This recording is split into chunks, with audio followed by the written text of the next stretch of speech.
ಶ್ರೀ ಗಣೇಶಾಯ ನಮಃ. ಶ್ರೀ ಗುರುಭ್ಯೋ ನಮಃ. ಶ್ರೀ ಸರಸ್ವತ್ಯೈ ನಮಃ. ಶ್ರೀಮಾತ್ರೇ ನಮಃ. ಎಲ್ಲರಿಗೂ ನಮಸ್ಕಾರಗಳು.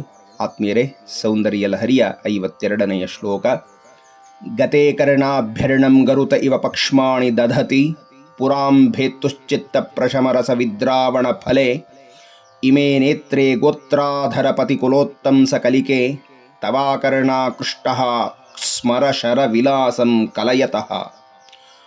ಭೂಮಿಯ ಸಮತೋಲನಕ್ಕೆ ಕಾರಣವಾದಂಥ ಪರ್ವತಗಳ ಒಡೆಯನಾದ ಹಿಮವಂತನ ವಂಶಕ್ಕೆ ಶಿರೋಭೂಷಣವಾದ ಹೂವಿನ ಮುಗ್ಗಿನಂತೆ ಕಂಗಳಿಸಬಹುದಾದಂತಹ ಹೇ ಭಗವತಿಯೇ, ನಿನ್ನ ಆ ಎರಡೂ ಕಣ್ಣುಗಳು ಬಾಣದ ಹಿಂಬದಿಯ ಗರಿಗಳಂತಿರುವ ರೆಪ್ಪೆಗಳಿಂದ ಕೂಡಿ ಆ ಕಿವಿಯವರೆವಿಗೂ ಹರಡುಕೊಂಡಿದೆಯಲ್ಲಮ್ಮ.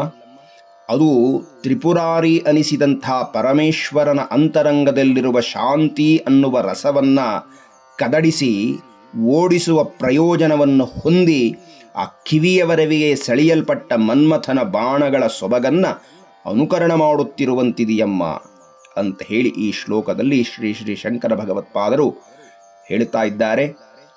ಆತ್ಮೀಯರೇ, ಅಮ್ಮನನ್ನು ಈ ಶ್ಲೋಕದಲ್ಲಿ ಗುರುಗಳು ಗೋತ್ರಾಧರಪತಿ ಕುಲೋತ್ತಂಸ ಕಲಿಕೆ ಅಂತ ಹೇಳಿ ಕರೆದಿದ್ದಾರೆ. ಅಂದರೆ ಈ ಭೂಮಿಯನ್ನು ಸಮತೋಲನದಿಂದ ಕಾಪಾಡುವಂಥದ್ದು ಪರ್ವತಗಳು. ಆ ಪರ್ವತಗಳಿಗೆ ರಾಜನಾದವನು ಹಿಮವಂತ.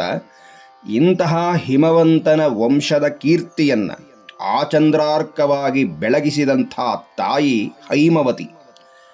ಅವಳಿಗೆ ಎಂಥ ವಿಶೇಷ ಗುಣಲಕ್ಷಣಗಳನ್ನು ಹೇಳ್ತಾ ಇದ್ದಾರೆ ಅಂದರೆ, ಹಿಮಾಲಯದ ಶಿರೋಭೂಷಣನಾದ ಕೈಲಾಸ ಶಿಖರದಲ್ಲಿ ಹೂವಿನ ಮೊಗ್ಗಿನಂತೆ ಶೋಭಾಯಮಾನವಾಗಿ ಕಂಗೊಳಿಸುತ್ತಾ ಹಿಮವಂತನ ಕುಲವನ್ನು ಹಾಗೆಯೇ ಹಿಮಾಲಯ ಪರ್ವತಗಳನ್ನು ಪಾವನಗೊಳಿಸಿದಂಥ ದೇವಿ ಹೇ ಭಗವತಿ ಪಾರ್ವತಿ ಅಂತ ಹೇಳಿ ಪ್ರಾರ್ಥನೆ ಮಾಡ್ತಾ ಇದ್ದಾರೆ.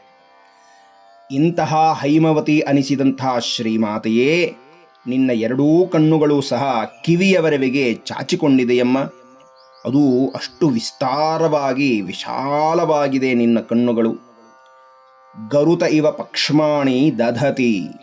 ಆ ದೇವಿಯ ನೇತ್ರಗಳು ದೀರ್ಘವಾಗಿ ಕಿವಿಯವರೆವಿಗೆ ಚಾಚಿಕೊಂಡಿರುವುದು ಹೇಗಿದೆ ಅಂತಂದರೆ, ಬಾಣವೊಂದು ಬಿಲ್ಲಿನಲ್ಲಿ ಅನುಸಂಧಾನ ಮಾಡಿ ಎಳೆದು ಹಿಡಿದುಕೊಂಡಿರುವ ಹಾಗೆ ಇದೆ ಅಂತ ಹೇಳ್ತಾ ಇದ್ದಾರೆ.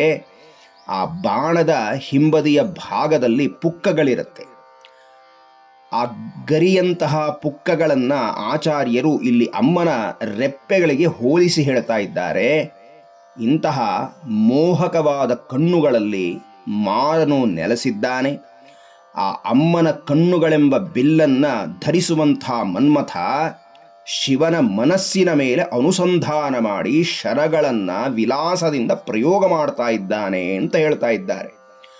ಹಾಗೆ ಪ್ರಯೋಗಿಸಿದಾಗ ಏನಾಯಿತು ಅಂದರೆ, ಪುರಾಂಭೆತ್ತುಹು, ತ್ರಿಪುರಾಸುರರನ್ನು ಸಂಹರಿಸಿದ ಆ ಪರಶಿವನ ಮೇಲೆ ಈ ಬಾಣಗಳು ಪ್ರಯೋಗ ಮಾಡಿದರೆ ಶಿವನ ಮನಸ್ಸು ಶಾಂತರಸದಲ್ಲಿ ಸ್ಥಿರವಾಗಿತ್ತು. ಆದರೆ ಈ ಬಾಣ ಪ್ರಯೋಗದಿಂದಾಗಿ ಏನಾಯಿತು ಅಂದರೆ, ಶಾಂತವಾಗಿ ಧ್ಯಾನದಲ್ಲಿ ವಿಲೀನವಾಗಿದ್ದಂಥ ಶಿವನ ಮನಸ್ಸು ಕದಡಿ ಹೋಯಿತು, ವಿಮುಖವಾಯಿತು, ವಿಕಾರವಾಯಿತು. ಆಗ ಆ ಹೈಮವತಿಯ ಮೇಲೆ ದೃಷ್ಟಿ ಹಾಯಿಸುವಂಥದ್ದಾಯಿತು.